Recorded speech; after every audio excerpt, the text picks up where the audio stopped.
Aujourd'hui, donc, on va vous présenter une situation d'évaluation destinée, donc, qui est destinée aux élèves de deuxième année baccalauréat sciences et technologies électriques, matière sciences de l'ingénieur. Donc, bien sûr, on va prendre comme produit support le tapis de course. Donc, dans cette partie, donc, on a déjà parlé de ce tapis de course. Donc, dans cette partie, donc, on va s'intéresser à l'asservissement, la régulation des vitesses du moteur à courant continu utilisé dans ces tapis. Aussi, donc, la mise en réseau des tapis donc, dans une salle de sport. Donc, comme la deuxième tâche, donc, la régulation des vitesses du moteur d'entraînement. Donc, le principe de la régulation, c'est de garder la vitesse du moteur constante, quoi que ce soit, les perturbations. Donc aussi, donc on a un schéma réel de la régulation de la vitesse du moteur. Ici, donc, dans ce bloc, donc, on a le moteur, l'alimentation du moteur.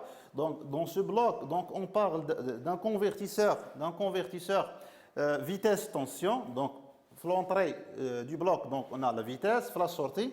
Donc, il nous délivre une tension image de la vitesse du moteur. Donc, ici, on a un montage soustracteur, donc, ou bien on l'appelle le comparateur dans le système asservi.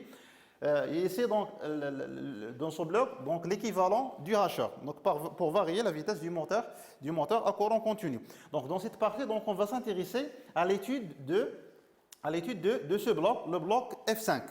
Donc, dans ce bloc, donc, il est constitué d'un codeur optique incrémental fixé sur l'arbre du moteur. Donc, lorsque le faisceau lumineux donc, envoyé par la diode donc, traverse l'orifice, donc le transistor donc, va être saturé. Donc, lorsque le transistor va être saturé, donc la tension U3 égale à 0. Donc, il inverse. Donc, lorsque le faisceau lumineux donc, envoyé par la diode donc, ne traverse pas l'orifice, donc le transistor donc, il se bloque, donc automatiquement U3 égale VCC. Ici, on a une porte logique, non, donc qui inverse la tension U3, un monostable, et ici, on a un filtre passe-bas moyenneur. C'est bon, donc pour la question 1, quelle est la fonction du bloc 5? Donc la fonction du bloc 5, donc on a parlé déjà, donc c'est un convertisseur vitesse-tension. C'est-à-dire à l'entrée du bloc, donc on a la vitesse, et à la sortie du bloc, on a la tension. Donc quel est le type et le rôle du filtre RC de le montage? Donc on parle de ce filtre. Donc c'est un filtre passe-bas, passif, parce qu'il est constitué juste des éléments passifs, la résistance RF ou la capacité C, moyenneur, parce que la tension UR est la valeur moyenne de la tension U5.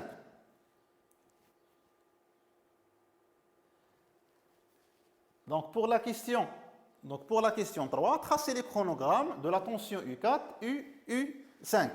Donc pour la tension, donc on a ici le chronogramme de la tension U3.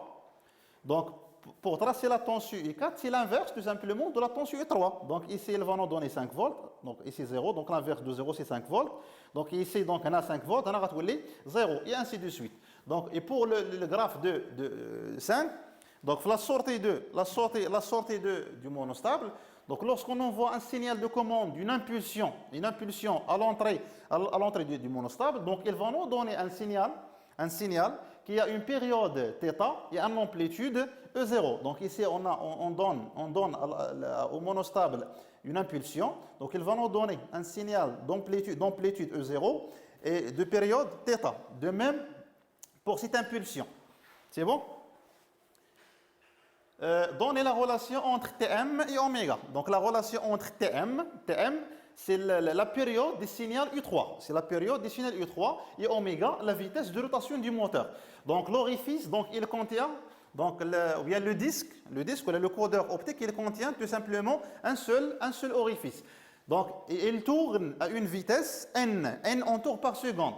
Donc à chaque tour, chaque tour du disque, il est équivalent à une période de la tension U3. Donc, ce qui va nous donner en fin de compte, F, la fréquence de la tension U3, égale N bien sûr, en tours par seconde. Donc, si on multiplie les deux côtés par 2π, donc 2π fois F égale 2π fois N. Donc, on sait bien que 2π fois N, il est égal à la vitesse angulaire oméga. Donc, en fin de compte, oméga égale 2π fois F. Et F égale 1 sur Tm. Donc 2π sur Tm. Donc c'est la relation qui existe entre oméga, la vitesse de rotation du moteur, et la période Tm. C'est bon? Ou bien Tm égale 2P sur oméga.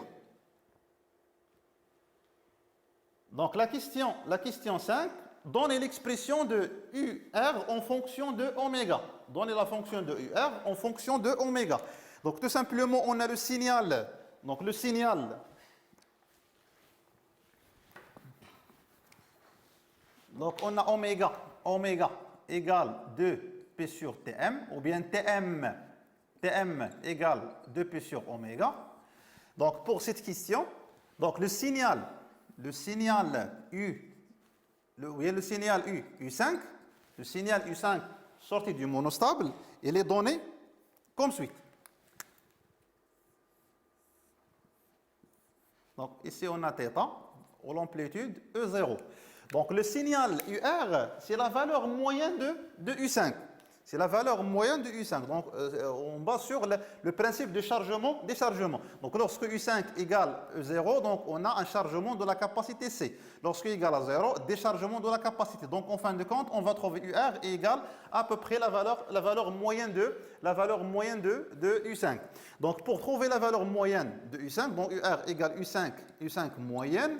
Donc tout simplement, et c'est la période, donc Tm. Donc il va nous donner en fin de compte, donc UR égale U5 moyenne, qui égale la surface sur la période. Donc la surface de cet rectangle sur la période totale.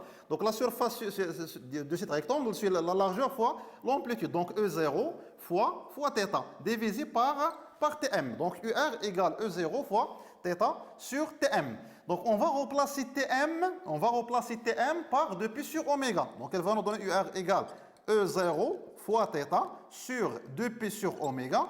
Donc en fin de compte, on trouve UR égale E0 fois θ sur 2P fois oméga.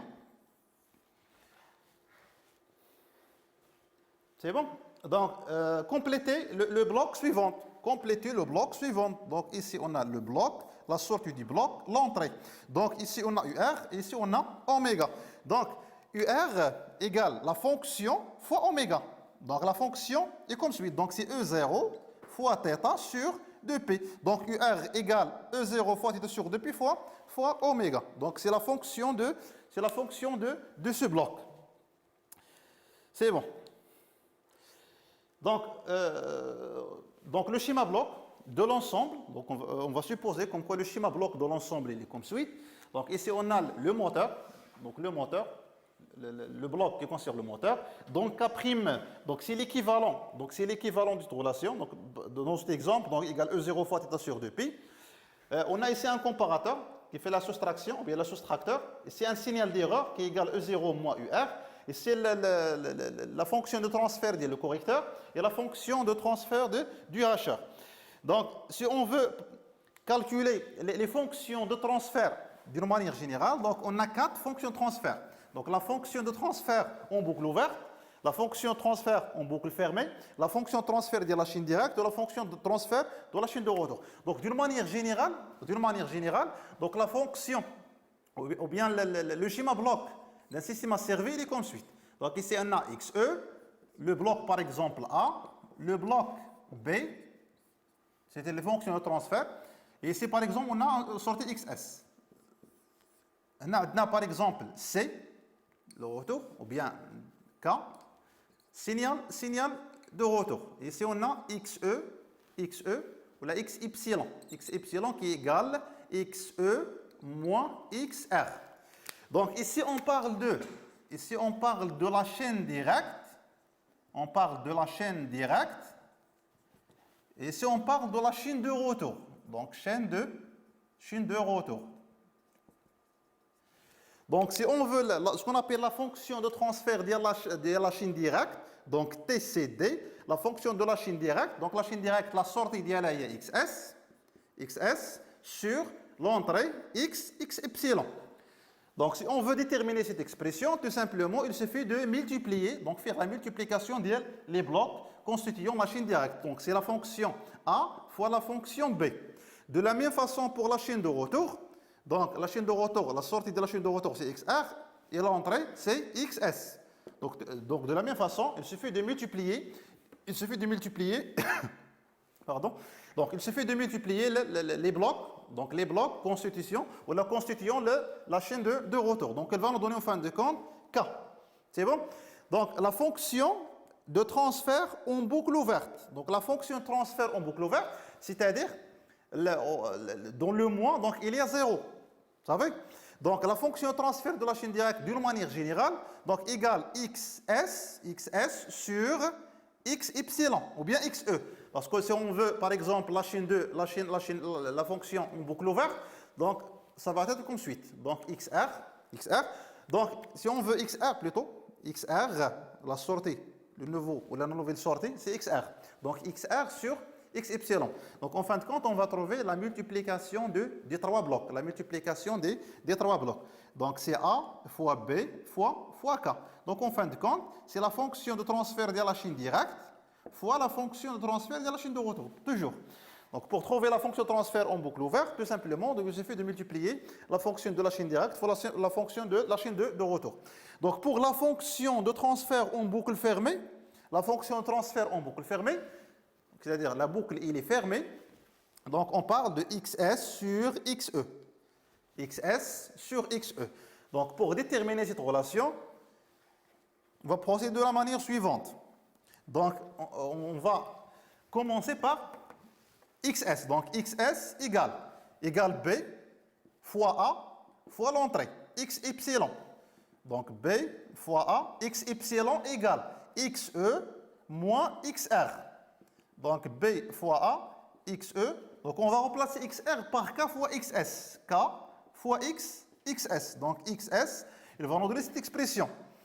Donc, il suffit de simplifier cette équation. On va trouver en fin de compte XS sur XE égale A fois B divisé par A, 1 plus A fois B fois K. Donc, en fin de compte, donc l'expression de la boucle fermée, donc FTBF, il est égal, la fonction de la chaîne directe, donc TCD sur 1 plus TCD fois TCR. TCD, c'est A fois B ou TCR. TCR égale K. C'est bon? Donc, les quatre fonctions.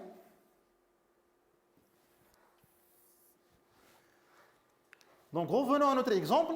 Donc, déterminer l'expression de la fonction de la chaîne directe à vide. À vide, c'est-à-dire le courant égal à 0. C'est-à-dire, on va éliminer ce comparateur. Donc, le schéma, ou le nouveau schéma, est comme suit. Donc, l'expression de la fonction de la chaîne directe, donc tout simplement la chaîne directe, c'est cette chaîne. Donc, tout simplement, j'ai fait de multiplier les trois blocs. Donc, C fois A fois 1 sur K. Et pour la chaîne de retour, de la même façon, donc la fonction de la chaîne de retour, c'est K'. Donc, pour la fonction de transfert en boucle ouverte, à vide, en boucle ouverte, c'est la multiplication des trois blocs. C'est-à-dire la fonction de transfert de la chaîne directe fois la fonction de transfert de la chaîne de retour. De la même façon, pour la fonction de transfert en boucle fermée à vide, donc c'est TCD c'est A fois C fois 1 sur K, sur 1 plus TCD fois TCR. Donc l'expression, elle est là. Donc en fin de compte, on va obtenir l'expression suivante. Maintenant, si on veut déterminer l'expression de la fonction, ou bien de la vitesse oméga en boucle fermée. En boucle fermée, bien sûr, en charge.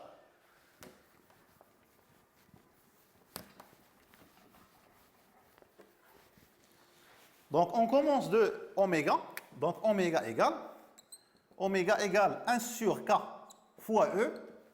Donc, égale 1 sur K. E, on va remplacer E par plus U moins RE. Donc, U moins R fois I. Et on va remplacer U par A fois C fois U epsilon. Donc, 1 sur K en facteur 2. U égale donc A fois C fois UE fois U epsilon moins R fois I. De la même façon, on va remplacer UE par U0 moins UR. Donc, 1 sur K, A fois C, UE égale U0 moins UR. Moins R fois I. Donc, on va remplacer UR par K' fois oméga. Donc, 1 sur K, A, C fois U0 moins K fois oméga moins R fois I. C'est bon? Donc ici on a oméga, ici on a oméga. Donc pour déterminer l'expression de oméga, donc il faut simplifier et trouver en fin de compte oméga égale l'expression suivante. Donc on va trouver en fin de compte U oméga égale A fois C fois U0 sur K plus AC fois K' moins R fois I sur K plus AC fois K'. C'est bon? Donc maintenant, on va passer la mise en réseau des tapis de course. Donc les salles de sport, donc ils possèdent des tapis de course. Donc ils souhaitent, par exemple, proposer un nouveau service à leurs clients. Donc en leur donnant donc, la possibilité de suivre l'évolution de leur rythme cardiaque et d'autres paramètres, par exemple la fréquence cardiaque et ainsi de suite. Donc pour ce faire, donc, on va relier toutes les tapis de course avec un ordinateur en utilisant ce qu'on appelle le réseau Ethernet. Donc chaque tapis de course, il a une adresse IP. Donc, identifier la structure des réseaux, bus, étoile ou anneau. Donc, pour les structures des réseaux, le bus, étoile et anneau, donc pour la structure en bus, donc un ensemble des ordinateurs, donc pour la structure en bus, donc un ensemble des ordinateurs, ou bien des imprimantes, ou bien des équipements informatiques, ils sont reliés à un bus. Donc, c'est bon? Donc, pour communiquer, ou bien pour faire communiquer les deux PC, donc, ils le font par l'intermédiaire de ce bus. Donc, l'avantage de ce bus, de cette topologie, donc c'est simple, donc il est simple l'installation, donc il est simple à mettre en œuvre et à maintenir. Donc l'inconvénient, s'il y a rupture des câbles, s'il y a la rupture du câble, donc tout le réseau, il tombe en panne. Donc pour la structure en étoile, donc un ensemble les nœuds, ou bien les entités, ils sont reliés via ce qu'on appelle un concentrateur, bien un hub. Donc ils sont reliés, ou bien ils se communiquent via un concentrateur, ou bien le switch. Donc un concentrateur, le hub, ou bien le switch. Donc la différence entre les deux, c'est que le switch, donc il ne peut pas gérer plusieurs conversations à la fois. Par contre, le hub, ou bien le concentrateur, ils peuvent gérer plusieurs conversations à la fois. C'est bon? Donc, il est fiable. Donc, même s'il y a, par exemple, un nœud, il tombe en panne, donc il n'affecte pas les autres nœuds du réseau. Mais l'inconvénient de cette topologie, c'est que, par exemple, si ce contrôleur, bien sûr, ce commutateur tombe en panne, donc tout le réseau, il va tomber en panne. Donc, la troisième structure, c'est la structure en anneau. La structure en anneau est un ensemble des entités. Donc, ils se communiquent via ce qu'on appelle un anneau, bien sûr, via ce qu'on appelle un jeton. Donc, le protocole de communication ici donc, se fait par un jeton qui passe de poste en poste. Donc, l'avantage de cette structure, donc, il évite les collisions des informations, il est fiable. Et l'inconvénient, la quantité, plutôt l'inconvénient de cette topologie, c'est la quantité, par exemple, du câble est importante. De même, donc, il est difficile à installer et à maintenir. Donc, la structure utilisée ici, donc, vous voyez ici le concentrateur, le hub, donc, tout simplement, on utilise la topologie en étoile, car l'ensemble des stations est tapé, plus ordinateur est raccordé par un concentrateur ou bien le hub. Donc, la deuxième question, la question 13, donner un avantage et un inconvénient de cette topologie. Donc, on a déjà parlé des avantages de la topologie étoile. Donc, les avantages, donc un nœud peut tomber en panne sans affecter les autres nœuds du réseau, simple à mettre en œuvre. Et pour l'inconvénient, la longueur du câble, elle est importante. Donc, déterminer quelle classe d'adressage A, B et C utilise ce réseau est justifié. Donc, pour les classes normalement qui existent du réseau, donc on a 5 classes. Donc, la classe A, B, C, D et E. Donc les classes, donc qu'on utilise pour l'adressage des machines, c'est A et B et C. Donc ici on a la classe, donc la classe A, donc la classe A, classe B et classe C. Donc chaque classe, donc il a un ensemble de ce qu'on appelle les adresses IP. Donc l'adresse IP, donc c'est une adresse qui est constituée de 32 bits, c'est-à-dire 4 octets séparés par des points. Donc pour la classe A, donc les IP min ou les IP max. Donc pour la classe A, les IP min c'est de 0.0.0.0. Les IP max 127.255.255.255. Pour la classe B, c'est 127 et c'est 128.0.0.0 jusqu'à 191.255.255.255. Pour la classe C, donc, il commence de 192.0.0.0 jusqu'à 223.255.255.255. Donc, si on voit bien les adresses IP, donc le premier octet, c'est 195. Donc, automatiquement, elle est dans cet intervalle. Donc, on parle ici de la classe C. C'est bon? Donc, on parle de la classe C. Donc, on déduit le masque de ce réseau par défaut pour cette structure. Donc, le masque de ce réseau, donc, il a pour rôle d'identifier dans une adresse IP la partie du réseau et la partie de la machine. Parce que chaque adresse IP, il est constitué un identifiant du réseau et un identifiant de la machine. Donc, le masque de ce réseau par défaut, donc masque par défaut des classes, donc ici on dit /8. /8 ou bien, donc la représentation en slash ou la représentation en décimale. Donc la représentation en décimale s'écrit sous la forme. Donc 255.0.0.0. Donc la partie qui constitue des 1, donc il caractérise l'identifiant, ou bien il identifie le réseau. Et la partie constituant des 0, donc il identifie la machine. Donc de la même façon pour B, donc /6, ou bien 255.255.0.0. Pour la classe C, /24, 255.255.255.0. C'est-à-dire, le 24 bits de l'adresse IP à gauche, donc il identifie le réseau.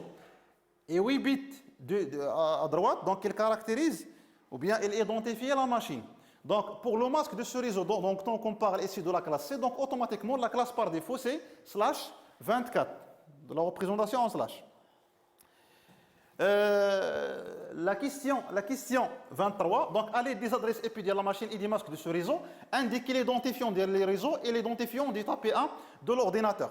Donc si on prend par exemple l'adresse bien la tapé 1, donc le tapé 1, donc son adresse IP c'est 195.64.248.21. Le masque de ce réseau, c'est 255.255.255.0. Donc la partie qui est constituée par des 1 dans l'adresse IP, donc il identifie le réseau.